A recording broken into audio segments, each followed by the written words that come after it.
उपयोग में, अरे बुझिला जवानी में तयाई उपयोग में, कि डूब जोर मनवा मरवा वाला जोर में, डूब जोर मनवा मरवा वाला जोर में, डूब जोर मनवा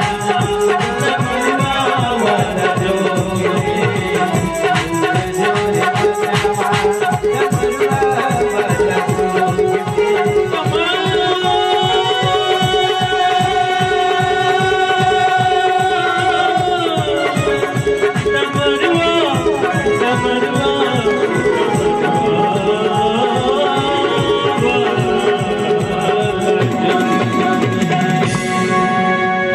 डम के भाव समझ ले, एक राम में रहस्य भरल बा, बम बम के मंत्र जप ले, एमे बड़ बड़ राज बचन बा। एक बार जोरदार जयकारा लगाई हमरे भोले बाबा के, एक बार प्रेम से बोली हर हर महादेव जय। बहुत बहुत प्यार भरल आप लोग के, आप लोग के आशीर्वाद, आप लोग के दुआ, छठ माई की कृपा रही तो हम हर साल आप लोग के सेवा में आई, मैया बनैले रहे तो आई, काल के लोग देख नहीं थे ना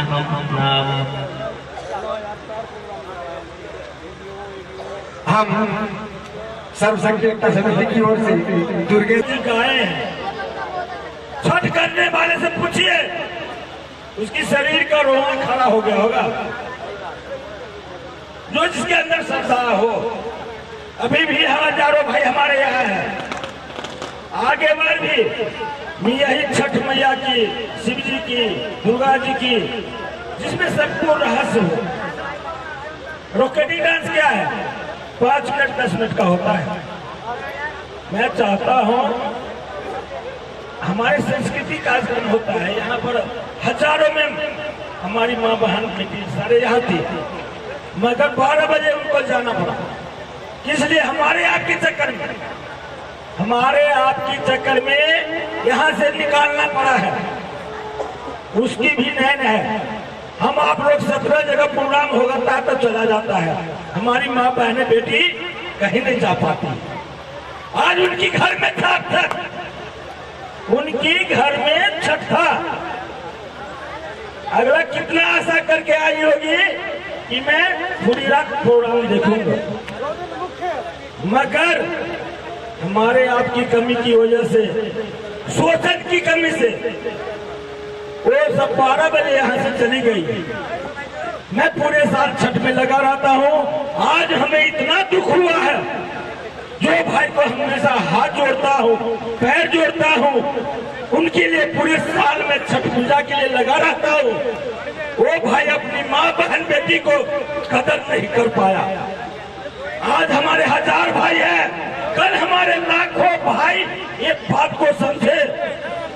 कि ये छठ पूजा की घाट पर रंगारंग कार्यक्रम नहीं होगा, क्योंकि हमारे माँ होती है, बहन होती है, बेटी होती है, समाज की होती है। प्रतिज्ञा ले, आगे से प्रतिज्ञा ले कि यहाँ पर हमारी माँ होती है, हमारी बहन होती है, हमारी बेटी भी होती है। रंगारंग कार्यक्रम नहीं होगा, संस्कृति कार्यक्रम होगा, जो छठ पूजा के लिए हमारी माँ बहन बेटी भाई बाप 4 दिन तक व्रत करते हैं। सब भाई को पता होगा, जो छठ पूजा करते हैं सब भाइयों को पता होगा। इसलिए मैं पहले निवेदन किया था आप सब लोग से, निवेदन किया था कि भाई शांति बना के रखो। हजारों की संख्या में मां बहन थी। आगे से आप बताओगे अरे भैया नहीं, अब भोरगढ़ में जाऊंगा तो संस्कृति कार्यक्रम ही देखूंगा, रंगारंग कार्यक्रम नहीं होगा। आज मैं 1.5 लाख रुपया कलाकार को दे रहा हूँ, मगर हमारे भाइयों और को, बड़े बुजुर्ग को, माँ बहनों को, किसी को स्वार्थ नहीं पूरा हो पाया। छोरे छाट कुछ आ गया, रंगारंग कार्यक्रम कर दो, डांस करवा दो। मैं पूरी रात यहाँ नहीं था, मैं वहां ट्रैक्टर पर जाकर बैठ रहा था कि हमारे समाज के आदमी मेरे भाई ऐसे निर्दर्द नहीं हो सकता है। 5 भाई है, 5 स्वभाव हो सकता है, ऐसे निर्दय नहीं हो सकता। जो हमारी हमारी माँ बहन बेटी पिता समान बुजुर्ग सब बैठे थे, वो लोग देखा कि भाई यहाँ हम लोग का गुंजाइश नहीं है। वो लोग 12 बजे रात में यहाँ से चला गया। आगे से ऐसा ना हो इसके लिए मैं हाथ जोड़ता हूँ। पूरी साल में इसकी उपेक्षा में रखता हूँ, एक दिन की प्रोग्राम होती है, वो आप लोग का देन होगा आगे से। और इस बात को जरूर ध्यान रखना। अभी मैं आप लोग को पैदा करता हूँ, निर्णय करता हूँ, आगे से ऐसा ना हो। अगर 80 साल की बूढ़ी हमारी माँ आ गई, 15 साल की हमारी लड़की आ गई, हम भाई मिल करके उनको अच्छी तरह संस्कृति कार्यक्रम दिखाएंगे। हमारे समाज की है,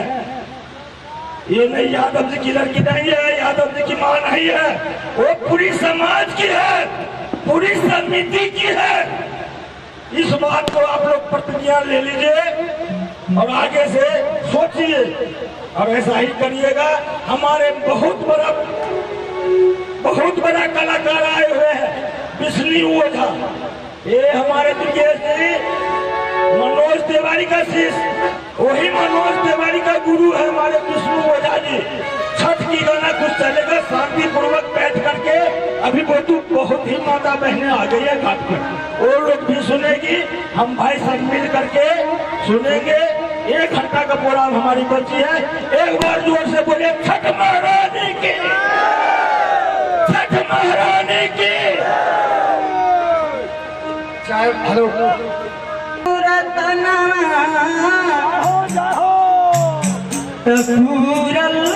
सपना अरे अन धन दिहलू रतनवा तो पूरल सपना हो। क्या बात है छठी माई दे तू गोदी में ललना माता करती पूजन मानू हो। छठी माई दे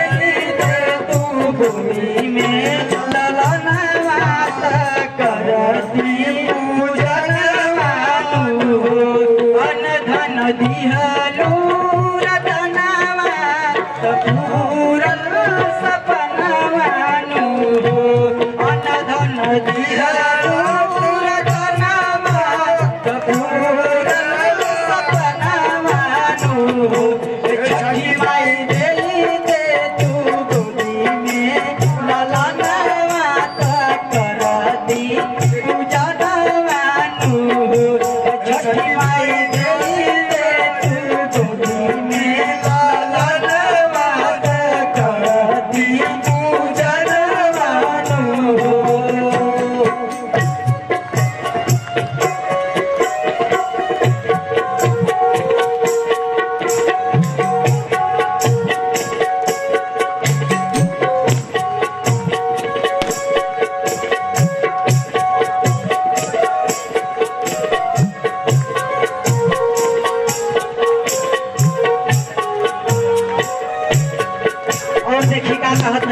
छठी मैया से रे सुहावन लागे तोहरो परबिया लागे तोहरो परबिया केतना जतन से हम गइनी ताई अरिया केतना जतन से हम गइनी बड़ा रे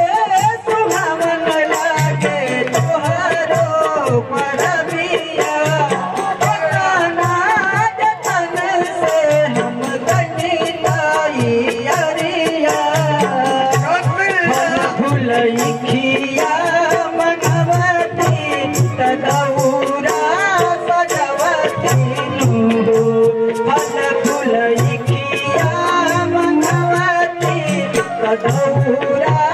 सजवती छठी माई अइती राउर दुनो बेला धमावात करती पूजनवानु छठी माई अइती राउर दुनो बेला धमावात करती पूजनवानु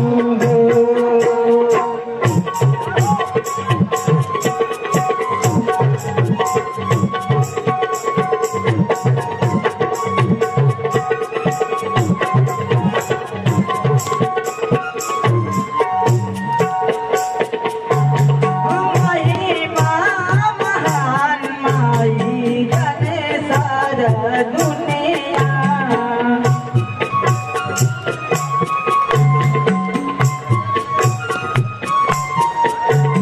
भैया को जी सोनू सारिक पूजले चरनिया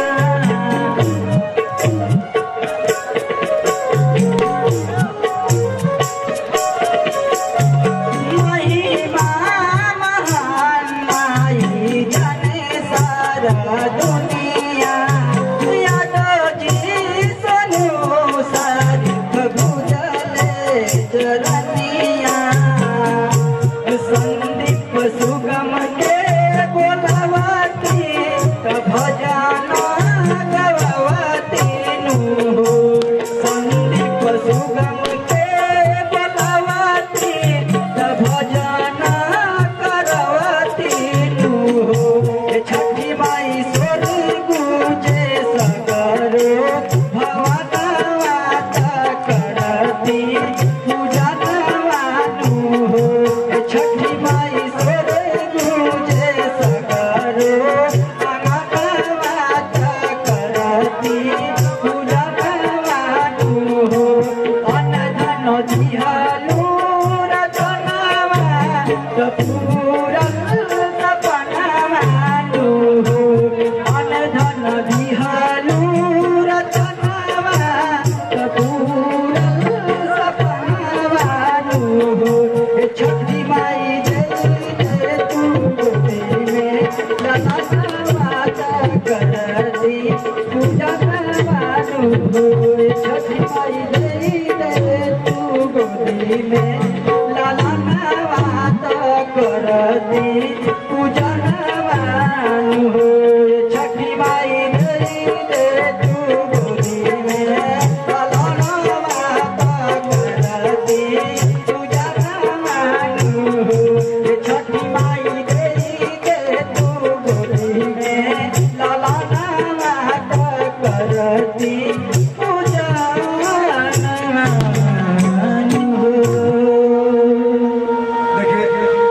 देखिए मैया का गीत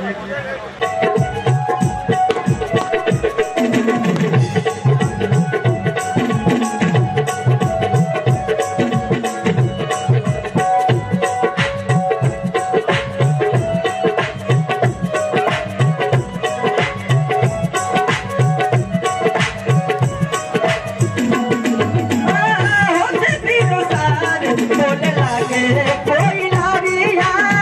तेरी तरस बाबा पड़तानी पाइया हो पड़तानी पाइया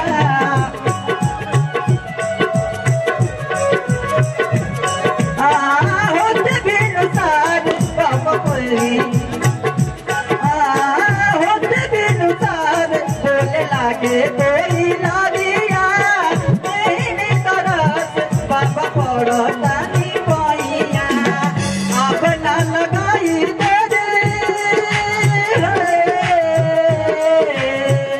अब ना लगाई तेरी सुनेली गुहारी कर दिरिया पुकार बाबा जल बीच खाड़ कर दिरिया पुकार बाबा जल बीच खाड़ कर दिरिया पुकार बाबा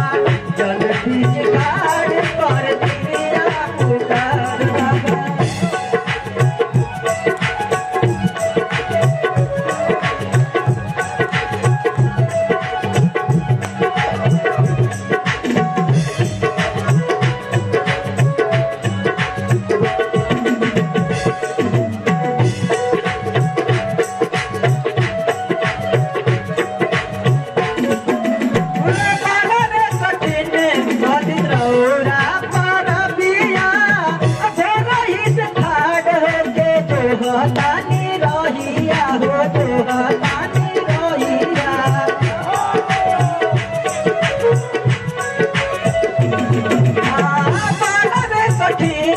आदित रौरो परबिया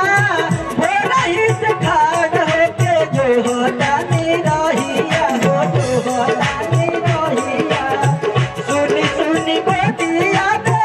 सुनी सुनी गोदिया के बड़ी उजियारी पर तिरिया पुकार बाबा चल बीच खाड़ पर तिरिया पुकार बाबा चल बीच खाड़ पर तिरिया पुकार बाबा चल बीच खाड़ पर तिरिया पुकार बाबा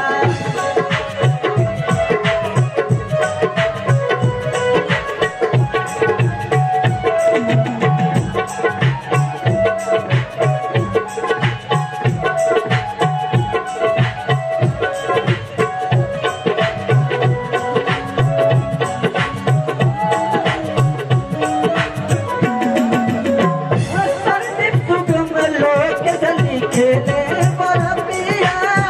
तीन तरह से लग पड़तान पैया हो पड़तान पैया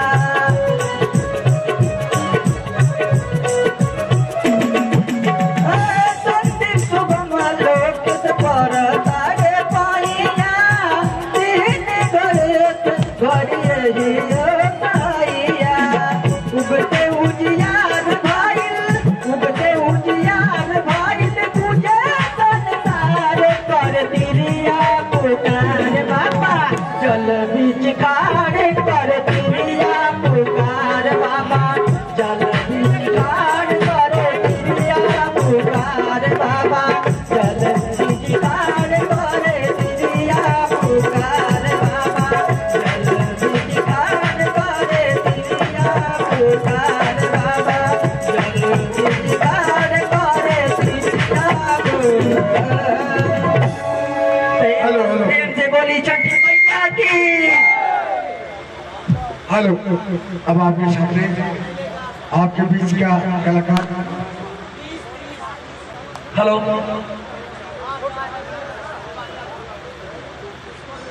तमाम भोजपुरिया भाई लोग के हम पवन पासवान गोर छू के गोर लागत नहीं और काफी समय निकल चुका बा भैया और हमने क्या हूँ मैं बहुत देर हो गई हम चाहे जा जितने भी हमारे भाई और चाचा चाची यहाँ उपस्थित बानी एक छोट लड़का के वह दुलार स्नेह मिले के चाहिए जोने से पहले बड़ बड़ कलाकार ये मंच पहले ये मंच बहुत नसीब से अपना सौभाग्य होला और यही मंच खाती कुछ दिन पहले भैया जमुना बेरा ये हम भी जैसा कलाकार नीचे से घूम कर चलो जाता हन मौका ना मिलत रहा आज बड़ी सौभाग्य की बात बा कि रोज सबके सामने और हम बहुत खुश नसीब बानी कि मंच पर आज खड़ा बानी और ये सब हमारे कमेटी अध्यक्ष जी बानी श्री धनेश्वर यादव जी यहाँ के देन बाकी आज सब लोग हमारा के ये मंच पर देखा था नहीं हम चाहें भैया कि छोट लड़का के दुलार प्यार सने इतना दिलो कि अगली साल से वो चीज करके जाए कि एगो भोर घर में छाप छोड़ के जाए राउर घर के छोट लड़का छोट भाई बानी और हम दो लाइन कहल चाहत नहीं छठ माई के कैसे छठ माई के त्योहार सुबह हो गई बा अब सूरज भगवान का तरह जितना तिवाई लुआई सब आशा लगा के पानी भी से खा रही लो कि बाबा कब दर्शन दिखाई तब दो लाइन कहल चाहे हम अरे पनिया में खारे बानी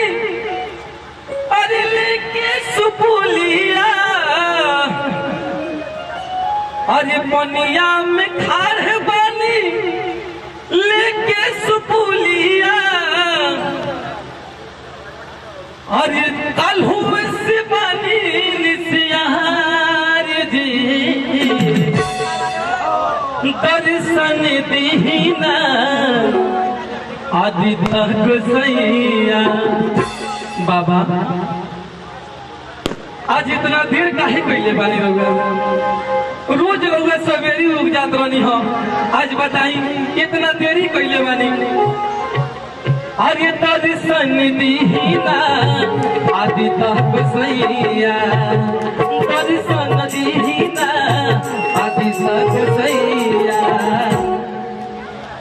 भैया हो ई तो हम छठ बरती लोग खातिर लाइन कहनी हो, लेकिन हमार गाना के भाव बा